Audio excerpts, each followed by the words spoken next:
Comparison ചെയ്ത് compete ചെയ്ത് മറ്റുള്ളവരെ ഇൻസൾട്ട് ചെയ്തും ഇൻസൾട്ടഡായും അവരെ അങ്ങനെ ഫൈറ്റ് ചെയ്തു ചെയ്യും. ആര്? രാജസജ്ഞ. ഇവരാണെങ്കിലോ ഹൈ ഡിപ്രഷനിൽ, ഹൈ ഒരു നെഗറ്റീവ് കൺവിക്ഷനിൽ ചെയ്യും. ഇവരെപ്പോഴും സെൽഫ് ഡീഗ്രേഡ് ചെയ്യുന്നത്. ആര്? താമസം. അങ്ങനെയുള്ളവരുണ്ടോ? ഉണ്ടോ ഇല്ലയോ? ഉണ്ടോ ഇല്ലയോ? അതാണ് കൃഷ്ണൻ പറയുന്നത്, നമ്മൾ അതിൽ നിന്നും ഉയരണം. അപ്പൊ നമുക്കൊരു പിക്ചർ തരികയാണ്, ഇങ്ങനെയൊക്കെയുള്ള ആളുകൾ ഉണ്ട്. ഇതിൽ നമ്മളെ ഏതാണെന്ന് തിരഞ്ഞെടുക്കണം. നിങ്ങൾക്ക് നിങ്ങളുടെ വ്യക്തിത്വം ഏതാണെന്ന് ഇതിൽ നിന്ന് തിരഞ്ഞെടുക്കണം. നിങ്ങൾ താമസമാണോ, ലേറ്റ് ആണോ, ഓവർ ലേറ്റ് ആണോ, ഫുൾ ലേറ്റ് ആണോ, കുറച്ചുകൂടി രാജസമാണോ, അതോ സാത്വികാണോ എന്ന് അത് പറഞ്ഞിട്ട് വീട്ടിൽ പോയിട്ട് ഞാൻ സാത്വിക്, നിങ്ങളെ രാജസികമാണെന്ന് ഫൈറ്റ് ചെയ്യണ്ട. ഇത് മറ്റൊരാളെ ക്ലാസിഫൈ ചെയ്യാനല്ല. ഇനി വീട്ടിൽ പോയിട്ട് പറയുന്നത് അങ്ങനെ. കാരണം വീട്ടിൽ പോയിട്ട് എപ്പോഴാണ് മനസ്സിലായത്. ഞാൻ എവിടെയോ പ്രഭാഷണം നടത്തിയിട്ട് ഭാര്യയും ഭർത്താവും ഉഗ്രം വഴക്ക്. ഭാര്യ വീട്ടിൽ പോയിട്ട് കണ്ടില്ലേ സ്വാമി പറഞ്ഞത്, ഞാൻ ചിന്തിക്കുന്ന ശരി, പക്ഷേ നിങ്ങൾ ശരിയല്ല. രണ്ടും ആ മനുഷ്യൻ പിറ്റേ ദിവസം എന്നോട് പറഞ്ഞു, ദേവി സ്വാമി ഇങ്ങനത്തൊന്നും പറയരുതെന്ന്. എന്റെ വീട്ടിലെ സമാധാനം നിങ്ങളതൊക്കെ പറഞ്ഞു കൊടുക്കുന്നുണ്ട് എന്ന് പറഞ്ഞ പോലെ ഇത് ആരെയും കമ്പയർ ചെയ്യാനല്ല, ആരോടും ഫൈറ്റ് ചെയ്യാനല്ല. അവനവന് മനസ്സിലാക്കണം, ഞാൻ എങ്ങനെയാണ്. ഞാൻ ഡിപ്രസ്ഡ് ആവുണ്ടോ? അതിനാരുമല്ല കാരണം. അതിന് കാരണം ഞാൻ എൻ്റെ ആ ഒരു എവല്യൂഷന്റെ ലെവലിലേക്ക് എത്തുന്നില്ല. അതെന്റെ പ്രശ്നമാണ്. അത് ഞാൻ തന്നെ കറക്റ്റ് ചെയ്യണം. മനസ്സിലായി? എനിക്ക് പെട്ടെന്ന് സങ്കടം വരുന്നുണ്ട്, ദാറ്റ് മീൻസ് ഇമോഷണലി ഞാൻ വീക്കാണ്, ഡൗൺ ആണ്. ഞാൻ അതിൽ നിന്നും അതിന് മറ്റുള്ളവരെ ബ്ലെയിം ചെയ്തിട്ട് കാര്യമില്ല. ഞാൻ എന്നെ എംപവർ ചെയ്തേ പറ്റുള്ളൂ, എന്നെ ഞാൻ മാറ്റിയേ പറ്റുള്ളൂ. ആ കൺവിക്ഷൻ നമുക്കിത് കേട്ടിട്ട് വരികയാണെങ്കിൽ നിങ്ങൾ ഭഗവത്ഗീത കേട്ടു. അല്ലാതെ മറ്റുള്ളവരെ ഒരിക്കലും ഈ ഒരു ദൃഷ്ടിയിലൂടെ ഞാനിത് നിങ്ങളത് എന്ന് പറഞ്ഞ് ക്ലാസിഫൈ ചെയ്യാനല്ല നമ്മൾ. എന്നിട്ട് കൃഷ്ണൻ പറയുന്നു അടുത്ത ശ്ലോകത്തില്, ഇനിയിപ്പോ നമ്മൾ ജ്ഞാനം കണ്ടു. ജ്ഞാനം ഇനിയിപ്പോ ഇതിനെ കുറിച്ചാണ് പറയേണ്ടത്. ആ മൂന്ന് കാര്യങ്ങൾ ഓർമ്മ വേണം. ജ്ഞാനം, കർമ്മ, കർത്ത. ആദ്യം ജ്ഞാനത്തെ കുറിച്ച് പറഞ്ഞു. സാത്വിക് ജ്ഞാനം, രാജസിക് ജ്ഞാനം, താമസിക് ജ്ഞാനം. ഇനി മൂന്ന് ഏത് പറയണം? കർമ്മങ്ങളെ കുറിച്ച് പറയണം. കർമ്മം എന്ന് പറഞ്ഞാൽ അർത്ഥം തെറ്റിദ്ധരിക്കരുത്. കാരണം മലയാളികൾക്ക് കർമ്മം എന്ന് പറഞ്ഞാൽ മരിച്ചവർക്ക് വേണ്ടി ചെയ്യുന്നതാണ്. ഇവിടെ കർമ്മം എന്ന് പറഞ്ഞാൽ സകല പ്രവൃത്തികളാണ് ഏത് കർമ്മം എന്ന് പറയുന്നത്. അല്ല മരിച്ചവർക്ക് വേണ്ടി ചെയ്യുന്നത് കർമ്മം. അതാണ് ഭാഷ അങ്ങനെ ഉപയോഗിച്ചതാണ്. എല്ലാ പ്രവൃത്തികളും നമ്മൾ എങ്ങനെ ചെയ്യണം, അതേതാണ് സാത്വിക് കർമ്മം, ഏതാണ് രാജസിക് കർമ്മം, ഏതാണ് താമസിക് കർമ്മം, അതിലേക്ക് നോക്കാം. നിയതം സംകരഹിതം അരാഗദ്വേഷദകൃതം അഫലപ്രേത്സുനാ കർമ്മ യത്തത് സാത്വികമുച്യതേ. നിയതം സംകരഹിതം അരാഗദ്വേഷദകൃതം അഫലപ്രേത്സുനാ കർമ്മ യത്തത് സാത്വികമുച്യതേ. യത് തത്, യത് കർമ്മ, ഏതൊരു കർമ്മം, ഇങ്ങനെയുള്ള കർമ്മങ്ങൾ ആരാണോ ഇങ്ങനെ ചെയ്യുന്നത്, തത് ആ കർമ്മം സാത്വികം, ആ കർമ്മം സാത്വികം. ഏത് കർമ്മം? നിയതം.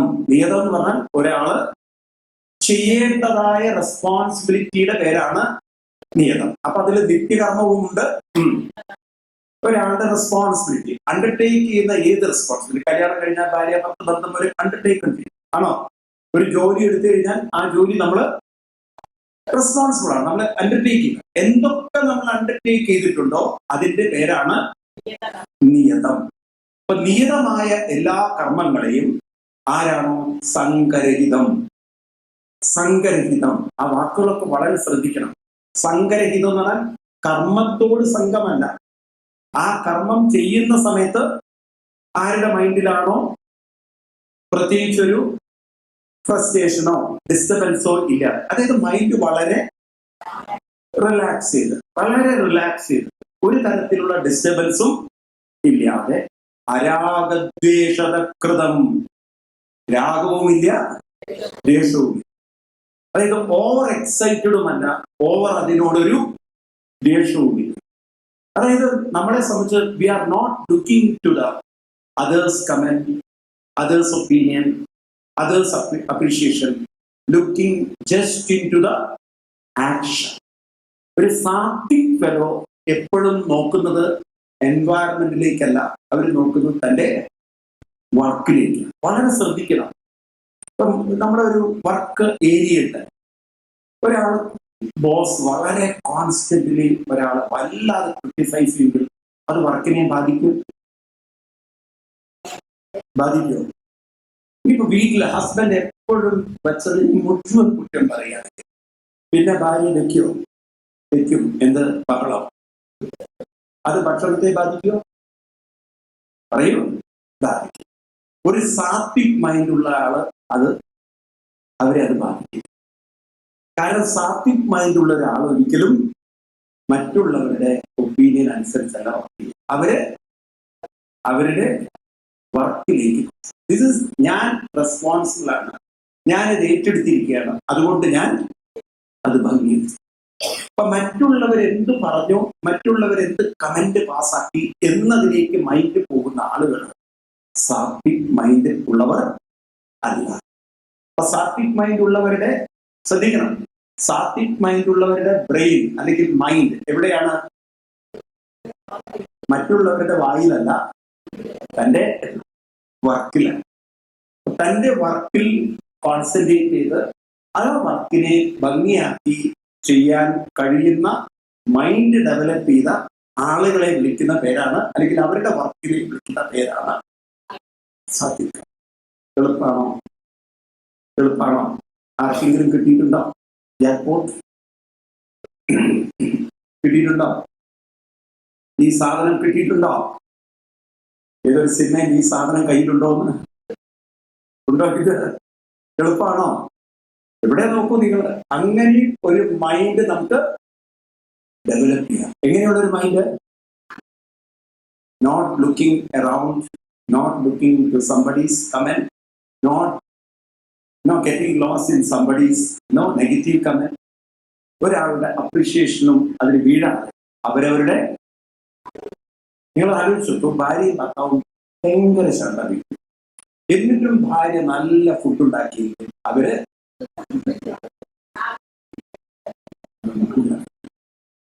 നല്ല ശണ്ട ഉണ്ടാക്കിയിട്ട് ഭാര്യ അതൊന്നും മൈൻഡ് ചെയ്യാതെ നല്ല ഫുഡ് ഉണ്ടാക്കിയിട്ടില്ലെങ്കിൽ എങ്ങനെയുള്ള ഭാര്യയാണ്? സാത്വിക് വൈഫ് അല്ല. അവരുടെ വർക്ക് വളരെ സാത്വിക്കാണ്. മനസ്സിലാവുമല്ലോ? അങ്ങനെയും നമുക്ക് ജീവിക്കാൻ സാധിക്കും. അതായത് കംപ്ലീറ്റ്ലി ഒരാളുടെ കമന്റ്സിനെ മനസ്സിൽ നിന്നും ഡിലീറ്റ് ചെയ്തിട്ട് ആ ഫയൽ മുഴുവൻ മാറ്റിയിട്ട് എവിടെ ഫോക്കസ് ചെയ്യണം? വർക്കിൽ ഫോക്കസ് ചെയ്താൽ അങ്ങനെയുള്ള ഒരാളെ ഡിസ്ട്രാക്ട് ചെയ്യാൻ, ഡിസ്റ്റർബ് ചെയ്യാൻ ഒരാൾക്കും സാധിക്കും. ഇത് അത്ര എളുപ്പമൊന്നുമല്ല. ഏത് ആ ഒരു മൈൻഡ് നമുക്ക് കിട്ടുക എന്നൊക്കെ പറയുന്നത്. കൃഷ്ണനൊക്കെ അങ്ങനെ ഒരു മൈൻഡ് ഉള്ളത് കൊണ്ടാണ് അർജുനന് കൃഷ്ണനെ അത്രയൊരു റെസ്പെക്ട്. മനസ്സിലായില്ലേ? ഭഗവാൻ കൃഷ്ണൻ അത്ര ഈസി ഗോയിൽ ജീവിച്ച ഒരാളാണ്. മനസ്സിലാവുന്നുണ്ട്? നിങ്ങൾ നോക്കൂ, കൃഷ്ണനെ യുദ്ധക്കളത്തിൽ വെച്ച് ശപിക്കുന്ന ഗാന്ധാരിയുണ്ട്. നീയാണ് കൃഷ്ണ ഇതിനെല്ലാം കാരണം. അപ്പോഴും കൃഷ്ണന്റെ മുഖത്ത് പുഞ്ചിരിയാണ്. കൃഷ്ണന്റെ മുഖത്ത് നിങ്ങളാരെങ്കിലും തുളസീദാസിന്റെ രാമചരിതമാനസ് നോക്കിയിട്ടുണ്ടോ? ആരെങ്കിലും നോക്കിയിട്ടുണ്ടോ? അതിൽ തുളസീദാസ് രാമനെ വന്ദിക്കുന്നത് ആദ്യത്തെ വരി ഇങ്ങനെയാണ്: പ്രസന്നത എവിടെ? മുഖത്ത്. അത്രയും ഫേസിൽ പ്രസന്നത. എങ്ങനെയോ ഇരിക്കുന്ന രാമന്റെ മുഖത്താണ് ഫേസ്. ആ പ്രസന്നത ഗതാഭിഷേക. Raman is getting prepared for taking the kingdom. ആ പ്രൊഡനേഷൻ റെഡിയാവുക. അപ്പൊ അച്ഛൻ പറഞ്ഞു, രാമ റെഡി. അപ്പൊ രാമൻ അതിനുവേണ്ടി നല്ല ബ്രിട്ടീഷന്മാരൊക്കെ വന്നിട്ട് രാമനെ നല്ല ഡ്രസ്സൊക്കെ ചെയ്തിട്ടുണ്ട്, കിരീടമൊക്കെ വെച്ച് രാമൻ പട്ടാഭിഷേകത്തിന് പോകുമ്പോൾ ഫോട്ടോ ഒക്കെ ക്ലിക്ക് ചെയ്തു. പോകുന്നതിനെ എല്ലാവരും എന്താ പറയാ? Rama smile please. രാമൻ അങ്ങനെ ഒരു മുഖത്ത് പ്രസന്നത. അവിടെ ചെന്നപ്പോഴാണ് കൈകേയി ദേവി വെച്ചു കൊടുത്തത്. ഒരു അഭിഷേകവും ഇല്ല, ഇതെല്ലാം അവിടെ അഴിച്ചിട്ട് 2 സാധനം എടുത്തു കൊടുത്തു. എന്ത്? മരവിരിയും പിന്നെ തരത്ത് കൊടുത്തത് പിന്നൊന്നും കൊടുത്തില്ല. ചെലവിനുള്ള കാശോ നന്നായിരുന്നു. മരവിരി എടുത്തു കൊടുത്തു. പിന്നെ പറഞ്ഞു ആയുധം രാമൻ ജീവിക്കണ്ടേ. ഞാൻ അമ്പുമില്ലായിട്ട് രാമൻ ഇറങ്ങുകയാണ്. ആ കൊട്ടാരത്തിൽ നിന്ന് ആ 2 ശബ്ദം കേട്ട് എല്ലാം നഷ്ടപ്പെട്ട് കാട്ടിലേക്ക് പോകുന്ന രാമന്റെ നമ്മളാണെങ്കിൽ ആ മുഖം എങ്ങനെ ഉണ്ടാവും? ഒന്ന് ഇമാജിൻ ചെയ്തു എങ്ങനെ ഉണ്ടാവും?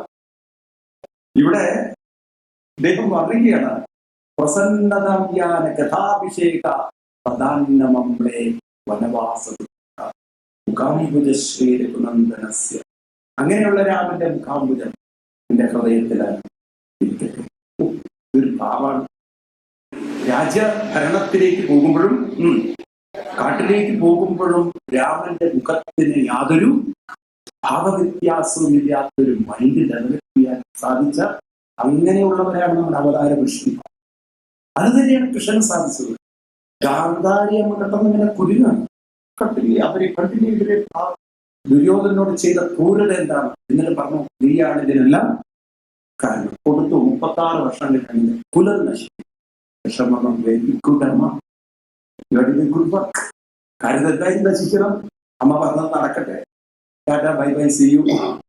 ഒരു കുഴപ്പമില്ല. അത് ഇത്ര ഈസി ആയിട്ട് കാണാൻ പറ്റിയവർക്ക് നമുക്കങ്ങനെ ഈസി ആയിട്ട് കാണാൻ പറ്റുന്നുണ്ട് ജീവിതം. പറയൂ, കമോൺ. ഇന്നൊരു യൂത്ത് ഏജ് എന്ന് പറയുന്നത്, നമ്മുടെ കുട്ടികളുടെ ചെറുപ്പം എന്ന് പറയുന്നത് തന്നെ ഒന്നിലൊരു അൺസ്റ്റഡി അല്ല. ഒരു ജോബ് നാളെ നല്ലതാണ്, ഒരു പക്ഷേ ലുക്കിംഗ് ഫോർ ഗുഡ് സംതിങ് അല്ലേ, ആസ്പിറേഷൻ നല്ലതാണ്, കാരണം ഒരു സാച്ചുറേഷൻ ഏതിലുണ്ടാവും. പക്ഷേ ആ പോക്കിന്റെ കൂടെ എപ്പോഴും മനസ്സിലാക്കേണ്ടത്, ഈ വർക്കിൽ നിന്ന് രക്ഷപ്പെട്ട് ഞാൻ എവിടെ പോയാലും കുറെ കഴിഞ്ഞാൽ എന്നെ ആവശ്യമില്ലാത്തൊരു കാലം വരും. അന്ന് അതിനെ കൂടി ഞാൻ മാനേജ് ചെയ്യാൻ കഴിവില്ലാത്ത ഒരാളായി കഴിഞ്ഞാൽ അന്ന് ഡെസ്പറേറ്റ് ചെയ്തിരുന്നിട്ട് കാര്യം മനസ്സിലാവുന്നല്ലോ. അപ്പൊ ആ ഒരു ലൈഫ് നമ്മൾ എപ്പോഴും ഓർക്കണം. നമ്മുടെ ജീവിതത്തിൽ എപ്പോഴും ഇന്ന് ഫേവറബിൾ ആണെങ്കിൽ നാളെ പലതും അൺഫേവറബിൾ ആണ്. അതിനെ ഞാൻ അക്കോമഡേറ്റ് ചെയ്യാൻ, അഡ്ജസ്റ്റ് ചെയ്യാൻ, മാനേജ് ചെയ്യാൻ എന്റെ മൈൻഡിനെ കമോൺ പ്രിപ്പയർ ചെയ്യണം. മനസ്സിലാവുന്നല്ലോ. ഈ കോവിഡ് വന്നപ്പോൾ എല്ലാം ലോക്ക്ഡൌൺ ആയപ്പോൾ ഒരുപാട് ഓൾഡ് ഏജ് ആളുകൾ, റിട്ടയർഡ് ആളുകൾ വളരെ സഫർ ചെയ്തു. കാരണം അവരുടെ റൂട്ടീൻ ലൈഫ്, രാവിലെ വാക്കിംഗ്, അതുപോലെ പലതും അതൊക്കെ കംപ്ലീറ്റ് ബാൻ ചെയ്തപ്പോൾ അവർ സഫർ ചെയ്തു. അപ്പൊ നമ്മൾ അവിടെയൊക്കെയാണ് നമ്മൾ പരിശീലിക്കുന്നത്. ഇനിയിപ്പോ എനിക്ക് വാക്ക് ചെയ്യാൻ പറ്റിയിട്ടില്ലെങ്കിലും കുറച്ചു നേരം ഇരുന്ന് വീട്ടിലിരുന്ന് എക്സസൈസോ, വീട്ടിലിരുന്ന് യോഗയോ, വീട്ടിലിരുന്ന് മെഡിറ്റേഷനോ ഒക്കെ ചെയ്യുന്നത് ഞാൻ കംഫർട്ടബിൾ ആണ്. അത് ഏതിനെയും അഡ്ജസ്റ്റ് ചെയ്യാൻ മൈൻഡിനെ പ്രിപ്പയർ ചെയ്തിരുന്നെങ്കിൽ ആ കോവിഡ് സിറ്റുവേഷൻ ഇത്ര വേഴ്സ്റ്റ് ആവില്ലേ? ആണോ? ഇനിയെങ്കിലും നമ്മളിതൊക്കെ പഠിക്കണം, മാനേജ് ചെയ്ത് പഠിച്ചേ പറ്റുള്ളൂ. ജീവിതത്തിൽ എല്ലാം അഡ്ജസ്റ്റ് ചെയ്യാൻ പറ്റുന്ന ഒരു മൈൻഡിനെ ക്രിയേറ്റ് ചെയ്യണം. അതാണ് കൃഷ്ണൻ പറഞ്ഞത്, അരാഗദ്വേഷത കുശലം. ഒന്നിനോടും ഒരു അറ്റാച്ച്മെന്റ്, ഓവർ അറ്റാച്ച്മെന്റ് വേണ്ട, ഒന്നിനോടും ഒരു വിഷമവും കാണിക്കണ്ട. ആരെങ്കിലും നമ്മളെ വിഷമിപ്പിച്ചു എന്നിട്ട് നമ്മളെപ്പോഴും ഡൗൺ ആവാൻ വേണ്ട, ഡൗൺ ആവുകയും വേണ്ട. ഇനി നമ്മൾ ആരും ഓവർ എക്സൈറ്റ്മെന്റിൽ ഇന്ന് എല്ലാം കംഫർട്ടബിൾ ആണ്, ഈ കംഫർട്ട് എന്നും ഉണ്ടാകും എന്നുള്ളൊരു ഇമാജിനേഷനിൽ ജീവിക്കുകയും വേണ്ട. അതാണ് നമുക്ക് പറ്റുന്നത്. ഇന്നത്തെ ഈ കംഫർട്ട് അതുപോലെ ഉണ്ടാകുമെന്ന് ഒരിക്കലും വിചാരിക്കരുത്. കാരണം കാലം മാറുന്നു, നേച്ചർ മാറുന്നു. നിങ്ങൾ നോക്കൂ, ആരെങ്കിലും എക്സ്പെക്ട് ചെയ്തു റഷ്യ ആൻഡ് ഉക്രൈൻ ഒരു വാർ ഉണ്ടാവുന്നു? ആരെങ്കിലും എക്സ്പെക്ട് ചെയ്യുന്നുണ്ടോ വല്ലതും? പക്ഷെ ഇപ്പോഴും കണ്ടിന്യൂ ചെയ്യുന്നു. ഇനി ഇപ്പോഴും അൺസർട്ടനിറ്റിയാണ് അല്ലെ? ചൈനയും തായ്വാനും അൺസർട്ടൺ ആണ്, ആണോ ഇല്ലയോ? കഴിഞ്ഞ ദിവസം നമ്മുടെ സോമൻജി പറഞ്ഞ ചില കാര്യങ്ങൾ നിങ്ങൾ പറയാൻ പറ്റില്ല. കാരണം പല ക്രിട്ടിക്കൽ കാര്യങ്ങൾ ഇന്ത്യയിൽ കടന്നു പോകുന്നുണ്ട്. ആസ് എ സയന്റിസ്റ്റ് ഈ അണ്ടർസ്റ്റാൻഡ്. അപ്പം ചില കാര്യങ്ങൾ പറയുന്നു അദ്ദേഹം. നിങ്ങൾ വിചാരിക്കരുത് നമ്മുടെ കൺട്രി അത്ര സേഫും സ്മൂത്തും ഒക്കെയാണെന്ന്. പക്ഷെ അതങ്ങനെ പോകുന്നുണ്ട്. പക്ഷെ അതുകൊണ്ട് നമ്മളെപ്പോഴും ഓർക്കണം, ഇന്ന് ഞാൻ കംഫർട്ടബിൾ ആണെങ്കിൽ ഈ കംഫർട്ടിൽ ഞാൻ കംഫർട്ടായിട്ട് ഇരുന്നാൽ നാളെ ഒരു ഡിസ്കംഫർട്ടിനെ എനിക്ക്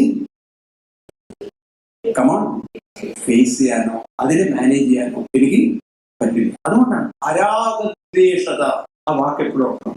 അരാഗദ്വേഷത കൃതം. ഒരു സാത്വിക് കർമ്മം എങ്ങനെയിരിക്കണം? അരാഗദ്വേഷത കൃതം. പറയൂ. എന്ന് പറഞ്ഞാൽ എന്താണ്? ഇന്നത്തെ കംഫർട്ടിനോട് ഞാൻ ത്യാഗവും കാണിക്കണ്ട, ഒരു ഡിസ്കംഫർട്ടിനോട് ഞാൻ ദ്വേഷവും കാണിക്കും. ആ ആറ്റിറ്റ്യൂഡ് നമ്മൾ ഡെവലപ്പ് ചെയ്തു. തത്കർമ്മ സാത്വികം ഉച്യത്തെ. അതേതാണ്? സാത്വികം. എത്തണ്ടേ? എത്തണോ? ഉണ്ടാക്കുന്ന നിങ്ങൾ ഇതാർക്ക് വേണ്ടി? അർജുനന് വേണ്ടിയിട്ടാണോ പറയുന്നത്? പിന്നെ അർജുനൻ വന്ന് കേട്ടാ പോലെ. ആർക്ക് വേണ്ടിയിട്ടാണത്? നമുക്ക് വേണ്ടി. അപ്പൊ നമുക്കൊരു പിക്ചർ ഉണ്ടാക്കി. ഇതാണ് എന്റെ ജീവിതത്തിന്റെ പിക്ചർ. സത്യത്തിൽ നമ്മൾ ഇനി കുറച്ചുകൂടി നിങ്ങളൊക്കെ ആ രീതിയിൽ ഇവോൾവ് ചെയ്യണം. നിങ്ങളൊക്കെ വീട്ടിൽ പെയിന്റിങ്സ് വെക്കുമ്പോൾ ഇങ്ങനെയുള്ള ചില വിഷ്വൽസ് ആയിരിക്കും നമുക്ക്. ഇതാണ് എനിക്ക് അച്ചീവ് ചെയ്യാനുള്ളത്. മനസ്സിലായി? പല ആർട്ടും നമ്മൾ വെക്കുമ്പോൾ ആർട്ടുകളൊക്കെ വെച്ചോ, പക്ഷെ ഇതാണ് എനിക്ക് അച്ചീവ് ചെയ്യാൻ, ഇതാണ് എൻ്റെ ഒരു ഗോൾ. അങ്ങനെ ഒരു വിഷൻ നമ്മൾ കുട്ടികൾക്ക് ചെറുപ്പത്തിലെ അങ്ങനെ ഒരു പിക്ചർ വെച്ച് അവരെ പഠിപ്പിച്ചിട്ടുണ്ടെങ്കിൽ അവർക്ക് മനസ്സിലാവും ഇനിയും എനിക്ക് ഇവോൾവ് ചെയ്യാനുണ്ട്, ഇനിയും ചില ട്രാൻസ്ഫോർമേഷൻ, റിഫൈനിങ് എൻ്റെ ഉള്ളിൽ ഉണ്ടാവണം. വേണം കുട്ടികൾക്ക് അങ്ങനെ ഒരു ഐഡിയ കൊടുക്കണം. പറയൂ, കമോൺ, വേണം. അപ്പോഴാണ് അവർക്കൊരു മുന്നോട്ട് നോക്കാനുള്ളൊരു ഇൻസ്പിരേഷൻ, മോട്ടിവേഷൻ. അവരൊന്നിനും സ്റ്റക്കാറില്ല. എന്തെങ്കിലും സംഭവിച്ചാൽ തന്നെ അവർക്ക് മുന്നിലൊരു, നമ്മളെപ്പോഴും പറയല്ലേ, ഒരു എന്തുണ്ടായിരിക്കും? ഒരു ഐക്കൺ. അവരുടെ മുന്നിൽ ഒരു റോൾ മോഡൽ ഉണ്ടായിരിക്കും. അത് കൃഷ്ണൻ രാമൻ എന്നുള്ള റോൾ മോഡൽ എന്നുള്ള വാക്ക് ഉപയോഗിച്ചാൽ തെറ്റും. അപ്പൊ നിങ്ങൾ കൃഷ്ണന്റെ ചിത്രം, രാമന്റെ, അതൊന്നും ഉദ്ദേശിക്കും. ഏത് തരത്തിലുള്ളൊരു മൈൻഡാണ് ഞാൻ ഡെവലപ്പ് ചെയ്യുന്നത്? അത്തരത്തിൽ മൈൻഡ് ഡെവലപ്പ് ചെയ്യാൻ ഒരു ഇൻസ്പിറേഷൻ കിട്ടുന്ന പിക്ചറുകൾ. അപ്പൊ നോക്കൂ, ഇവിടെ ഇപ്പം കൃഷ്ണന്റെയോ ഒരു ചിത്രമല്ല വരച്ചത്, കുറെ റോക്സുകളും അതുപോലെ റബിൾസുകളും അല്ലെ സാൻഡൊക്കെയാണ് വരച്ചത്. ഇതൊക്കെ റെപ്രസെന്റ് ചെയ്യാൻ, ഇതൊക്കെ മൈൻഡിന്റെ വേരിയസ് ലെവൽസിനെ കാണിക്കുക. അപ്പൊ ആ തരത്തിൽ നമുക്ക് മുന്നോട്ട് നോക്കാൻ അതിന് പറ്റുന്ന ചില പിക്ചേഴ്സ് കുട്ടികളുടെ മുന്നിൽ നമുക്ക് അവതരിപ്പിക്കാൻ പറ്റിയാൽ പ്ലീസ് അവരുടെ ലൈഫെങ്കിലും സാത്വിക കർമ്മത്തിലേക്ക് കൊണ്ടുവരാൻ സാധിക്കും. ഇനി അടുത്ത ഏതായിരിക്കണം? ഓർമ്മ വേണം, അതൊന്നും മറക്കരുത്. ഇപ്പൊ നമ്മൾ എവിടുന്നാ വന്നത്? സാത്വിക. അതിന് മുമ്പിൽ എന്താ പറഞ്ഞത്? 3. ഏതിനെ കുറിച്ചാ പറഞ്ഞത്?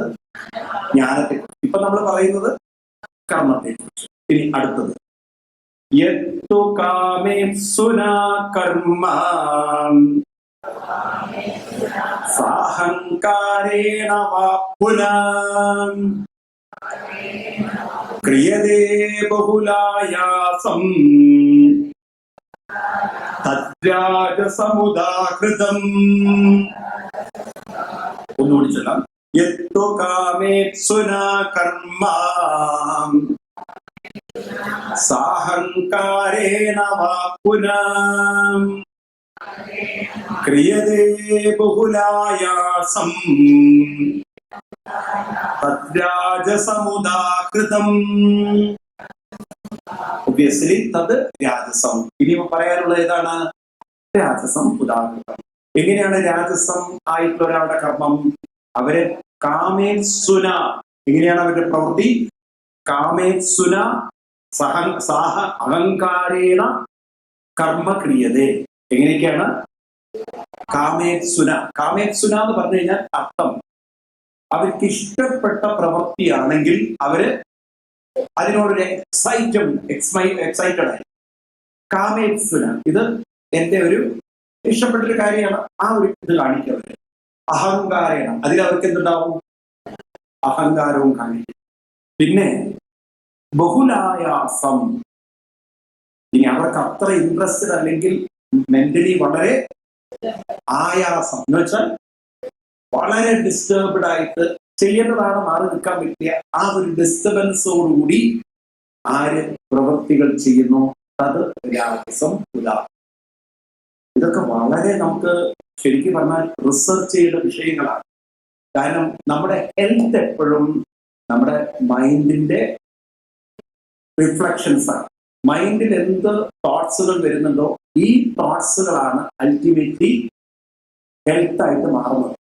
ഒരാൾ വളരെ മെന്റലി ഡിസ്റ്റർബ്ഡ് ആണെങ്കിൽ ഹെൽത്തും ഡിസ്റ്റർബ്ഡ് ആണ്, അവരുടെ റിതം തെറ്റും. നോക്കൂ, ഇതൊക്കെ നമുക്ക് മനസ്സിലാക്കാൻ ബുദ്ധിമുട്ടുണ്ട്.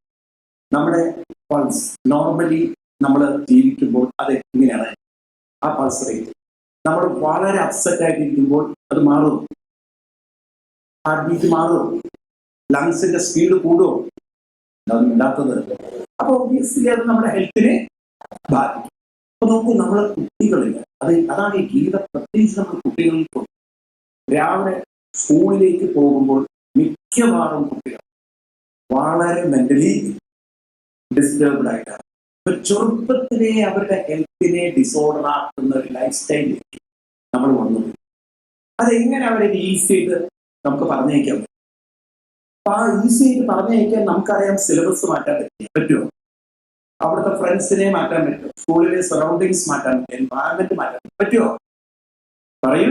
നിങ്ങൾക്ക് വേണമെങ്കിൽ പറയാം, നെക്സ്റ്റ് ഇയറിൽ നിന്നെ മാറ്റി ചേർത്ത് ഇക്കൊല്ലം അങ്ങനെ തന്നെ പോകണം. പക്ഷെ ഈ കൊല്ലം തന്നെ ഇതെങ്ങനെ ഈസി ആക്കി എടുക്കാം? പറയണ്ടേ? എല്ലാം അങ്ങനെ തന്നെ ഇരിക്കട്ടെ, എൻവയറമെന്റ് അങ്ങനെ ഇരിക്കട്ടെ, ഫ്രണ്ട്സ് അങ്ങനെ ഇരിക്കട്ടെ, ടീച്ചേഴ്സ് ടഫായിരിക്കട്ടെ, സബ്ജക്ട് ടഫായിരിക്കട്ടെ, എന്നിട്ടും ഈസി ആവണോ? മിണ്ടാത്തത്. അതൊരു പാരന്റ്സിന് സ്കില്ലുണ്ടെങ്കിൽ ആ കുട്ടികൾക്ക് ഇൻട്രസ്റ്റ് ഉണ്ടാവുമോ? കമാൺ. അങ്ങനെ ഒരു ഇൻട്രസ്റ്റ് കുട്ടികൾക്ക് കൊടുക്കാൻ പറ്റുകയാണെങ്കിൽ, ഇൻട്രസ്റ്റ് ഉള്ള ഒരു മൈൻഡ് സെറ്റ് ഉണ്ടാക്കി കൊടുത്താൽ കുട്ടിക്ക് സുഖമായിരിക്കും സ്കൂളിൽ പോകുന്നു. കമാൺ. അപ്പൊ നമ്മളിപ്പോ ആ തരത്തിലൊരു കൾച്ചർ അല്ലെങ്കിൽ ഒരു ട്രെയിനിങ് കുട്ടികൾക്ക് കൊടുക്കുന്നുണ്ടോ? പറയൂ. അതൊക്കെ ആയിരിക്കാം ഈ കുട്ടികൾ ഒരു പ്രായമായി കഴിഞ്ഞാൽ കിഡ്നി ഇല്ല, ഷുഗറും ഇല്ല, അവസാനം എന്താണെന്ന് വെച്ചാൽ ഒന്നുമില്ല. ഇപ്പൊ പന്നിയുടെ ഹാർട്ടൊക്കെ വെക്കേണ്ട ഗതികേടിലാണ് മനുഷ്യൻ പോയി. ഇനിയിപ്പൊ കിഡ്നി ആരെടുത്ത് കിട്ടുന്നറിയില്ല. മനുഷ്യരെല്ലാ ഇന്നർ ഓർഗൻസും കേടുവരുത്തിക്കൊണ്ട് നോക്കൂ. അല്ലെങ്കിൽ ഇത്രയും ഹോസ്പിറ്റൽസും ഇത്രയും മെഡിസിനും ഇവിടെ ഡംപ് ചെയ്യേണ്ട ആവശ്യമില്ല. ആരാണ് ഇത്രയും മെഡിസിൻസ് ഉണ്ടാക്കി വെച്ചത്?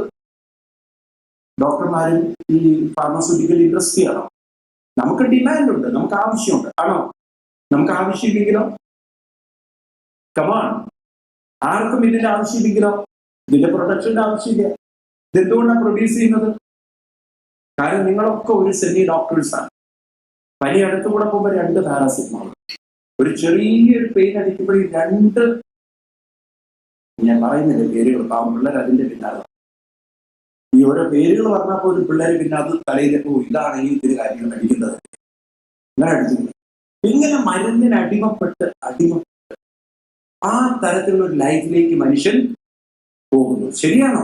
ഇപ്പൊ നോക്കൂ, നിങ്ങൾ ഓഫീസിൽ പോകുന്നവരൊക്കെ ഒരു മൈഗ്രെയിൻ ഒക്കെ മൈഗ്രെയിൻകാരാണ്. കാരണം ഈ സ്ട്രെസ് കൂടുന്തോറും ഒരാൾക്ക് ഒരിക്കലും റിലാക്സ് ചെയ്ത് ഒരു കാര്യവും ചെയ്യാൻ പറ്റും. അതുകൊണ്ടാണ് കൃഷ്ണൻ ഇവിടെ പറയുന്നത്, രജോ ഗുണാത്മകമായ കർമ്മം ചെയ്യുന്നവർ എക്സൈറ്റഡ് ആയിരിക്കും, അല്ലെങ്കിൽ ഓവർ ഡിസ്റ്റർബ്ഡ് ആയിട്ട്, അങ്ങനെ മെന്റലി ഇംബാലൻസ് ചെയ്തിട്ട് ജീവിതം കൊണ്ടു അങ്ങനെ കർമ്മം ചെയ്യുന്നവരുടെ കർമ്മത്തെ പറയൂ രാജസകർമ്മം. അപ്പോ മൈൻഡ് വളരെ എന്തായിരിക്കണം? റിലാക്സ് ചെയ്തു. അപ്പൊ തെറ്റിദ്ധരിക്കും നിങ്ങൾ. കാരണം ഈ റിലാക്സേഷൻ എന്ന് പറയുന്നത് തമോ ഗുണത്തിനും കൂടി ഉണ്ട്. ഇനിയിപ്പോ ആ തമോ ഗുണം കൂടി വായിച്ചാലേ നമുക്ക് മനസ്സിലാവുള്ളൂ നമ്മൾ ശരിക്കും മെന്റലി റിലാക്സ്ഡ് ആണോ അല്ലേ എന്നുള്ളത്. അതും കൂടി നോക്കാം. അനുബന്ധം ക്ഷയം ഹിംസാം അനപേക്ഷ പൗരുഷം മോഹാദാരഭ്യതേ കർമ്മ യത്തത്താമസമുച്യതേ.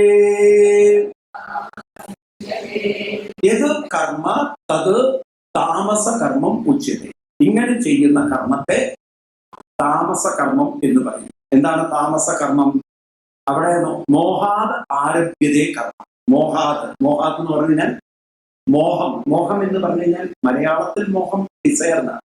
ഇവിടെ മോഹം എന്ന് പറഞ്ഞു കഴിഞ്ഞാൽ കംപ്ലീറ്റ്ലി ഒരു ഡെല്യൂഷൻ, കൺഫ്യൂഷൻ, അല്ലെങ്കിൽ ഒരു മെന്റൽ ഹലൂസിനേഷൻ. ആ വ്യക്തിക്ക് തോന്നുവാണ് ആ കാര്യം ചെയ്യുന്നത് ശരിയാണെന്നുള്ളൊരു ഇമാജിനേഷനില് ഒരു കാര്യം എങ്ങനെ ചെയ്യുന്നു? അനുബന്ധം ക്ഷയം ഹിംസ അനവീക്ഷ എന്താ പറയാ, ആരാണോ ഈ ഒരു പ്രവൃത്തി അവർ ചെയ്യുന്ന പ്രവൃത്തിയുടെ അനുബന്ധം എന്ന് പറഞ്ഞാൽ കോൺസിക്വൻസ്, അതുകൊണ്ടുണ്ടാകുന്ന ക്ഷയങ്ങൾ, തന്റെ ഹെൽത്തിനും അതുപോലെ മറ്റുള്ളവർക്കും ഉണ്ടാകുന്ന ബുദ്ധിമുട്ടുകൾ, ഹിംസ, താൻ ചെയ്യുന്ന പ്രവൃത്തി കൊണ്ട് തനിക്കും മറ്റുള്ളവർക്കും ഉണ്ടാകുന്ന ഹിംസകള്, വേദനകള്, ഇതൊക്കെ അനപേക്ഷ്യ. ഇതൊന്നും ഈക്ഷയാണ്. അനപേക്ഷ്യ എന്ന് പറഞ്ഞാൽ അതൊന്നും മനസ്സിലാക്കാതെ ആരാണോ മോഹാത് കർമ്മം ആരഭ്യതേ, എടുത്തു ചാടി ഓരോ കാര്യങ്ങൾ ചെയ്യുന്നു, അത്തരം കർമ്മങ്ങളെ താമസമായിട്ടുള്ളവരും കർമ്മം ചെയ്യുന്നുണ്ട്. പക്ഷെ അവരുടെ എപ്പോഴും ഒരു എടുത്തുചാട്ടം. ഈ എടുത്തുചാട്ടം പലപ്പോഴും അപകടത്തിലാവുന്നത് അവര് അറിയുന്നു. അപ്പൊ നോക്കൂ നിങ്ങൾ, ഓരോ പ്രേമങ്ങളും. അപ്പൊ കേരളത്തിൽ ഇപ്പൊ ലേറ്റസ്റ്റ് നടന്നുകൊണ്ടിരിക്കുന്ന ന്യൂസ് കാണുന്നത്, പ്രേമിച്ച് ആ പെണ്ണ് വിഷം കൊടുത്തു. നോക്കൂ നിങ്ങൾ, കേരളത്തിലെ ഡെയിലി ന്യൂസ് വായിച്ച ഗീത പഠിക്കുന്നുണ്ട്. ഇവിടുത്തെ എനിക്ക് അറിയില്ല, കന്നഡ ന്യൂസ് വായിക്കുന്നത്. കേരളത്തിലെ ന്യൂസ് അപ്രോപ്രിയേറ്റ്ലി കറക്റ്റാണ്. കാരണം ഒരു പ്രേമിക്കുന്ന സമയത്ത് ഈ പൊട്ടൻ അറിയില്ല ഇവിടെ വിഷം നാളെ തരാൻ പോകുന്നത്. കാര്യം അവൾ ജ്യൂസ് കൊടുത്തിട്ട് ഡാർലിന്നോ ഹണിന്നോ എന്തൊക്കെ പറഞ്ഞിട്ടുണ്ടാവും. പക്ഷെ ഈ വിഷത്തിന്റെ ഉള്ളിൽ ജ്യൂസിന്റെ അകത്ത് മുഴുവൻ തന്റെ ലൈഫ് എടുക്കുന്ന സാധനമാണ് ഇവിടെ വെച്ചിരിക്കുന്നത്. ഇവർക്ക് അറിയില്ല. ഇനി ഇതുപോലെ തന്നെ പെൺകുട്ടികൾ, എത്ര പെൺകുട്ടികളാണ് ഈ എടുത്തുചാട്ടം, പല മോഹാവ്, തെറ്റായ ധാരണകളിൽ. നമ്മുടെ ഹിന്ദു കുട്ടികള് ഹിന്ദു മതത്തെ കുറിച്ചൊക്കെ ഈ ചില ഫ്രണ്ട്സൊക്കെ, ഇസ്ലാമിക് ഫ്രണ്ട്സൊക്കെ, അതും പ്രത്യേകിച്ച് ഹോസ്റ്റലിൽ ചേരുമ്പോഴാണ് ഒരു 4-5 പെൺകുട്ടികളൊക്കെ അങ്ങനെയാണ്. മെഡിസിനൊക്കെ പഠിക്കുന്ന കുട്ടികളെയൊക്കെ എന്താ പറയാ അങ്ങനെ ഒരു പ്രേമത്തിലൊക്കെ പോയതിന് പറയാ ലവ്